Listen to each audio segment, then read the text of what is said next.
की चिंता करने वाले और समाज के हर वर्ग की बेहतरी के लिए प्रतिबद्ध कटिबद्ध ऐसे हमारे माननीय मुख्यमंत्री महोदय श्री अरविंद केजरीवाल जी, आप सबके करतल ध्वनि के साथ उन्हें आमंत्रित करता हूं उनके उद्बोधन के लिए, उनके संबोधन के लिए और उनके मार्गदर्शन के लिए। आदरणीय मुख्यमंत्री श्री अरविंद केजरीवाल जी। जय भीम, जय भीम। सभी भाइयों, बहनों, माताओं, बुजुर्गों, बच्चों, बाबा साहब अंबेडकर, बाबा साहब अंबेडकर। प्यारे प्यारे बहनों, भाइयों, माताओं, बुजुर्गों, बच्चों, सब लोगों को मेरा नमस्कार, सब लोगों को मेरा प्रणाम। आज हम लोग एक बहुत बड़े महापुरुष के जन्म दिवस को मनाने के लिए इकट्ठे हुए हैं, जिन्होंने हमारे देश का संविधान लिखा, जिन्होंने मानवता के लिए काम किया। सबसे पहले मैं डॉक्टर थोराट और डॉक्टर राजशेखर को बधाई देता हूं, एक बार जोरदार तालियों से। उन्होंने जो अपने जीवन में बाबा साहब अंबेडकर के संदेश पे आगे चल के काम करने की कोशिश की, उसके लिए आज उनको दिल्ली सरकार द्वारा सम्मानित किया गया। मैं उन्हें बहुत बहुत बधाई देता हूं, शुभकामनाएं देता हूं। मैं राही साहब का शुक्रिया अदा करता हूं, वो पंजाब से आए और उन्होंने अपने गीतों से हमारे अंदर एक तरह से इंस्पायर करने की कोशिश की। आपका भी बहुत बहुत शुक्रिया। दोस्तों, बाबा साहब अंबेडकर केवल दलितों के नेता नहीं थे, वो पूरे देश के नेता नहीं थे, वो पूरी दुनिया के नेता थे। वो एक ऐसे शख्स थे जिन्होंने एयर कंडीशनड कमरे के अंदर बैठ के कोई किताबें नहीं लिखी थी। वो एक ऐसे शख्स थे जो एक आम परिवार में पैदा हुए, उन्होंने छुआछूत को भुगता, अपनी जिंदगी के अंदर अन्याय को भुगता और वहां से उनके विचार निकल के आए और धीरे धीरे उन्होंने पूरे देश नहीं पूरी दुनिया के अंदर अपना लोहा स्थापित किया। आज पूरे दुनिया के लोग उनके बताए हुए रास्ते, उनके संदेश के ऊपर चलने की कोशिश कर रहे हैं। पूरी दुनिया के लोग उनका लोहा मानते हैं। सबसे बड़ी बात मैं उनकी जिंदगी में एक चीज मानता हूं और वो है उनकी हिम्मत। उनमें अद्भुत साहस था। इतनी विषम परिस्थितियां उनके जीवन में आई। कई बार हम लोगों का जो संघर्ष है, हम लोगों के जीवन में भी कई बार ऐसे उतार चढ़ाव आते हैं जब हम लोग भी कई बार हतोत्साहित हो जाते हैं।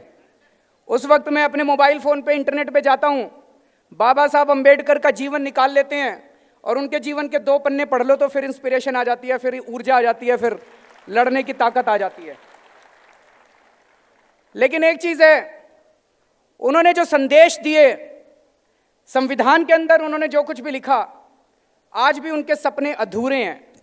आजादी के 67 साल के बाद भी आज भी वही बातें, सारी की सारी वही बातें आज भी हमारे समाज के अंदर, आज भी हमारी राजनीति के अंदर वही विसंगतियां कायम हैं, जिनके लिए वो लड़ते लड़ते उन्होंने अपनी जान कुर्बान कर दी, जिसके लिए वो पूरी जिंदगी लड़ते रहे। दोस्तों, मैं देख रहा था आज पूरे देश के अंदर बाबा साहब अंबेडकर का बड़ी धूमधाम के साथ जन्म दिवस मनाया जा रहा है। अलग अलग पार्टी के नेता, अलग अलग पार्टियां उनकी मूर्ति पर मालाएं चढ़ा रही हैं। बड़े अच्छी बात है, करना चाहिए। लेकिन उन्होंने जो संदेश दिया, उस संदेश को हम कितना पालन करने की कोशिश कर रहे हैं। मुझे बड़ा अच्छा लगा आज प्रधानमंत्री जी मध्य प्रदेश में मऊ जिले में, जहां उनका 14 अप्रैल 1891 में जन्म हुआ था, माननीय प्रधानमंत्री जी वहां गए उनको श्रद्धांजलि देने के लिए। और वहां पर मैं उनका पूरा भाषण भी सुन रहा था प्रधानमंत्री जी का। उन्होंने भी यही बात कही कि बाबा साहब अंबेडकर के जो सपने थे वो सपने आज भी अधूरे हैं, लेकिन उनके सपनों को पूरी करने की जिम्मेदारी किसकी है? उनके सपनों को पूरी करने की जिम्मेदारी उन्हीं लोगों की है जो संवैधानिक पदों के ऊपर बैठे हुए हैं। हम सब लोगों की जिम्मेदारी है, जो स्टेज के ऊपर बैठे हैं हमारी जिम्मेदारी है, मेरी जिम्मेदारी है, मनीष सिसोदिया की जिम्मेदारी है, गोपाल राय की, कपिल मिश्रा की जिम्मेदारी है, प्रधानमंत्री जी की भी जिम्मेदारी है।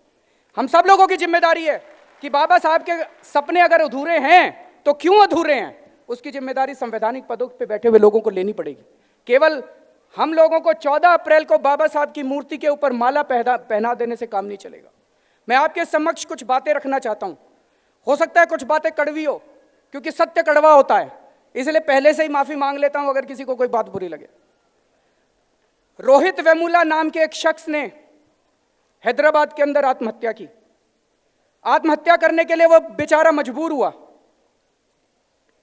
कौन था रोहित वेमुला? रोहित वेमुला एक गरीब और दलित परिवार से आने वाला एक सामान्य लड़का था, बहुत ही गरीब परिवार का लड़का था। उसके घर में भी खाने को नहीं थे, कुछ नहीं था। जो स्कॉलरशिप उसको मिला करती थी, उस स्कॉलरशिप से वो अपनी मां को पैसे भेजता था, जिससे उसके घर का गुजारा हुआ करता था। ऐसा शख्स, और वो अपनी यूनिवर्सिटी में बड़े अच्छे नंबर लाया करता था। ऐसे व्यक्ति को तो समाज को सराखों पे उठा लेना चाहिए। पूरे समाज को कोशिश करनी चाहिए कि दलित और गरीब परिवार से आने वाला ऐसा लड़का, अगर उसे किसी भी तरह की तकलीफ हो तो उसकी तकलीफ को दूर करने की जिम्मेदारी सरकार और समाज दोनों की है। लेकिन क्या हुआ उसके साथ?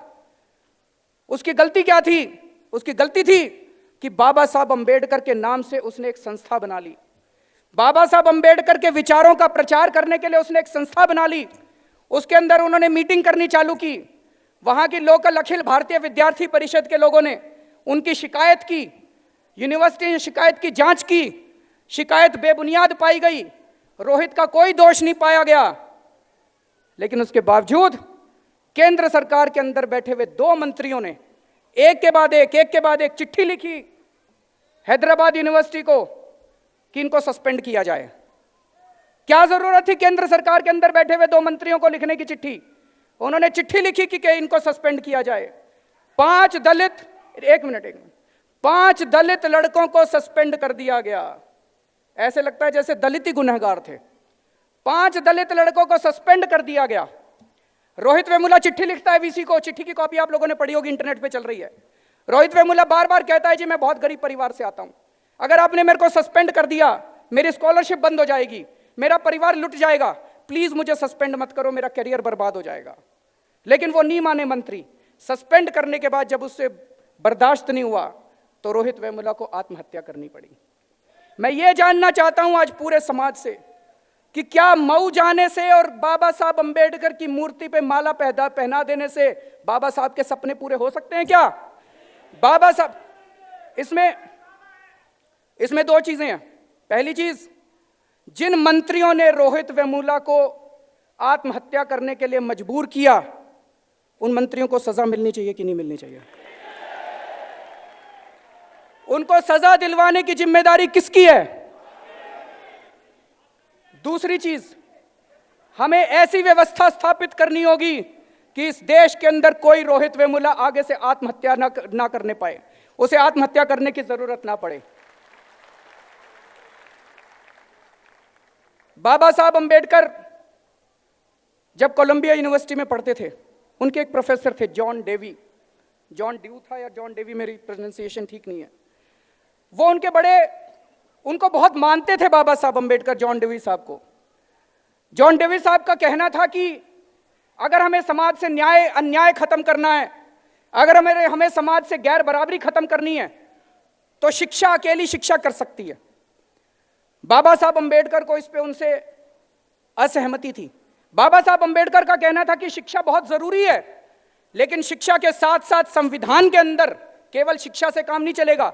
शिक्षा तो होनी है, लेकिन केवल शिक्षा के भरोसे रह गए तो कई साल लग जाएंगे। उन्होंने कहा संविधान के अंदर बराबरी का हक डालो और संवैधानिक पदों के ऊपर रहने वाले लोगों पर यह जिम्मेदारी करो कि अगर कोई बराबरी का हक ना दे तो उनके खिलाफ कार्रवाई की जाए।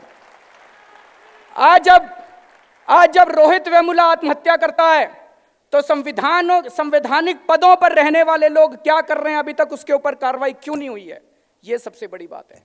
संविधान बहुत खूबसूरत है, संविधान करिश्माई है।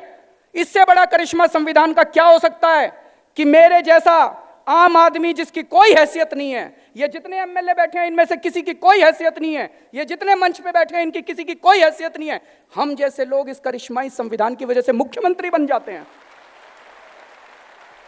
इससे बड़ा करिश्मा क्या हो सकता है? संविधान बहुत ही खूबसूरत है। संविधान दुनिया का सबसे बेहतरीन डॉक्यूमेंट है जो बाबा साहब अंबेडकर ने बनाया। लेकिन आज हमारे देश की सारी प्रॉब्लम्स की जड़ यह है कि संविधान के परखच्चे उड़ाए जा रहे हैं, संविधान को लागू नहीं किया जा रहा है। बाबा साहब अंबेडकर ने 3 शब्द दिए, बहुत ही खूबसूरत शब्द हैं, जिनको प्रीएम्बल के अंदर डाला गया है: लिबर्टी, इक्वालिटी एंड फ्रेटर्निटी, आजादी, बराबरी और भाईचारा। लेकिन आज मैं पूछना चाहता हूं कि इन तीनों शब्दों के परखच्चे उड़ाए जा रहे हैं। क्या एक आम आदमी इस देश के अंदर बोलने की भी आजादी रखता है? वो तय करते हैं क्या बोलोगे क्या नहीं बोलोगे। वो कहते हैं कश्मीर में है तो भारत माता की जय नहीं बोलोगे, कश्मीर के बाहर हो तो बोलोगे। अगर कश्मीर में भारत माता की जय बोल दी तो मारेंगे तुमको, और कश्मीर के बाहर तुमने भारत माता की जय बोल दी तो पीटेंगे तुमको, गला काट देंगे तुम्हारा। आज क्या इस देश के अंदर बोलने की आजादी है? नहीं है। आज क्या इस देश के अंदर बराबरी की आजादी है? नहीं है। आज क्या इस देश के अंदर भाईचारा है? क्या बाबा साहब अंबेडकर ये कहते थे कि ये बोले तो इसको मारो, ये ना बोले तो उसको मारो? वो भाईचारे की बात करते थे। उन्होंने संघर्ष किया। उन्होंने किसी ऊंची जाति वाले लोग अगर अन्याय करते थे उनके खिलाफ भी संघर्ष किया, लेकिन उन्होंने नफरत नहीं की। उन्होंने कभी नफरत नहीं फैलाई, उन्होंने हिंसा नहीं की, उन्होंने कभी ये नहीं किया कि इससे इसको लड़ाओ, इससे इसको लड़ाओ। आज क्या देश के अंदर जो लोग आज माला पहना रहे हैं बाबा साहब अंबेडकर को, क्या वो देश के अंदर भाईचारा फैला रहे हैं? नहीं फैला रहे हैं। वो कह रहे हैं ये देशभक्त है, ये देशद्रोही है, ये कश्मीरी है, ये नॉन कश्मीरी है, ये जेएनयू वाला है, ये नॉन जेएनयू वाला है। अभी तक इस देश के अंदर हम देखते थे धर्म के नाम पे तो उन्होंने लड़ाया, हिंदुओं को मुसलमान से लड़ाया, हिंदुओं को क्रिश्चियन से लड़ाया, इस जात के लोगों को उस जात से लड़ाया। ये पहली बार हो रहा है जब ये हिंदुओं को हिंदुओं से लड़ा रहे हैं। ये हिंदू भारत माता की जय बोलता है, ये हिंदू भारत माता की जय नहीं बोलता, इसको मारो, इसको पकड़ो। लोग खुलेआम टीवी पे आके कह रहे हैं इसका गला काट देंगे, इसको पाकिस्तान भेज देंगे। ये बाबा साहब अंबेडकर का संविधान कहता है? नहीं कहता है। ये बाबा साहब अंबेडकर के सपनों का भारत नहीं है। ऐसे 14 अप्रैल को बाबा साहब अंबेडकर की मूर्ति के ऊपर माला पहनाने का ढोंग मत कीजिए। ऐसे लोग, बाबा साहब अंबेडकर आप सब लोग जानते हैं उन्होंने महिलाओं के लिए कितना काम किया। ऐसे वक्त आज तो फिर भी आज भी महिलाओं की स्थिति हमारे देश के अंदर अच्छी नहीं है, लेकिन उस वक्त सोचिए बाबा साहब अंबेडकर 1891 में उनका जन्म हुआ, जब महिलाएं घर के अंदर रहने के लिए मजबूर होती थी। बाल विवाह था, बाल विवाह के खिलाफ उन्होंने आवाज उठाई। उन्होंने महिलाओं के लिए बहुत काम किया, बहुत काम किया। लेकिन आज कौन लोग माला पहना रहे हैं बाबा साहब अंबेडकर को? जो लोग आज बाबा साहब अंबेडकर को माला पहना रहे हैं वो ट्विटर के ऊपर आके लड़कियों को मां बहन की गालियां दे रहे हैं, सोशल मीडिया के ऊपर मां बहन की गालियां दे रहे हैं।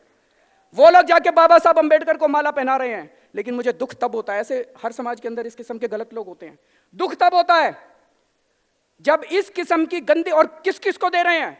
एक टीवी चैनल की बहुत बड़ी पत्रकार है जिसका रोज आप टीवी में प्रोग्राम देखते हैं, उसको फोन कर करके गाली दी जा रही है, तू बाहर निकल तेरा ये कर देंगे।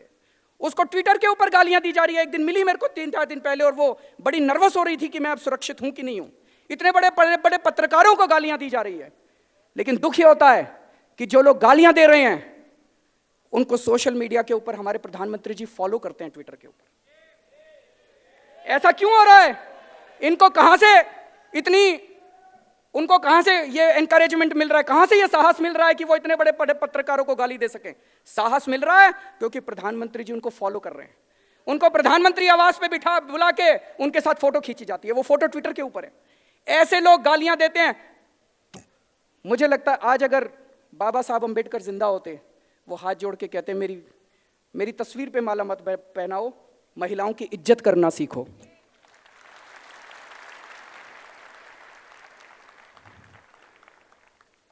विजयदशमी के दिन हम सब लोग जानते हैं बाबा साहब अंबेडकर ने